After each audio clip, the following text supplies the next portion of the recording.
Hello and welcome guys, आप सबका स्वागत है हमारे यूट्यूब चैनल में, भोजपुरी एक्सटी यूट्यूब चैनल में। अगर आप सब इस चैनल को सब्सक्राइब नहीं किए हैं तो प्लीज़ सब्सक्राइब कर ले, ताकि भोजपुरी से रिलेटेड न्यूज़ सबसे पहले हमारे चैनल के माध्यम से बताया जाता है। इस वीडियो में आज बात करने वाले दबंग स्टार खेसारी लाल यादव के बारे में, जिस सॉन्ग का पोस्टर आया है बत्ती कट गया है, उसी के बारे में फुल अपडेट देंगे इस वीडियो में। तो वीडियो को पूरा फुल वॉच कीजिएगा। खेसारी लाल फ्रेंड्स चैनल को सब्सक्राइब कीजिएगा। बात करते हैं बत्ती कट गया है, खेसारी लाल का न्यू सॉन्ग आया जिसको लिखे हैं मनीष राज। इसमें म्यूजिक होने वाला है आर्या शर्मा का। इसको गाए हैं दबंग स्टार खेसारी लाल यादव और शिल्पी राज। इसको लिखे हैं मनीष राज। बात करते हैं वही वीडियो में नजर आने वाले हैं ट्रेंडिंग स्टार खेसारी लाल यादव और सपना चौहान। जी हाँ, बहुत ही मस्त जोड़ी आने वाले हैं। ये सॉन्ग आज जब भी आएगा तो बवाल मचा देगा। इस सॉन्ग का भी रिलीज डेट नहीं बताया गया है। यह सॉन्ग आने वाला है बेस्ट भोजपुरी के यूट्यूब चैनल पे।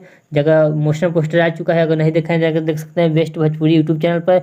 यह सॉन्ग लगन स्पेशल सॉन्ग बनाया गया है। लगन में काफ़ी ज़्यादा बजने वाला सॉन्ग है, डीजे पे बजने वाला सॉन्ग है। चलिए, आपको यह खेसारी लाल यादव का वीडियो आपको अच्छा लगा तो प्लीज़ चैनल सब्सक्राइब करें, ताकि भोजपुरी से रिलेटेड न्यूज़ सबसे पहले आप सबको देखने को मिलेगा हमारे यूट्यूब चैनल पर। चलिए मिलते हैं एक और न्यू अपडेट के साथ, तब तक ओके बाय।